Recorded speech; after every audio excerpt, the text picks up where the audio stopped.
visit my website for more recipes.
Hi everyone, I hope you enjoyed this vegan tacos de carnitas recipe.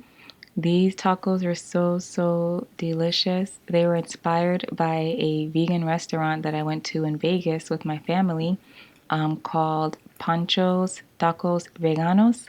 They have vegan Mexican food. It's amazing, an amazing restaurant. Go there if you ever visit Vegas, whether you're vegan or not.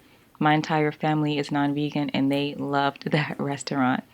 But yeah, so I had enough tacos to get a feel of, the flavors and what I wanted to put in them when I made my own. And I think I knocked it out of the ballpark. These are delicious. So yeah, give the recipe a try. Save the video, save this on Pinterest, and visit my website, daytimevegan.com, to get the full written recipe. Thanks for watching. Bye.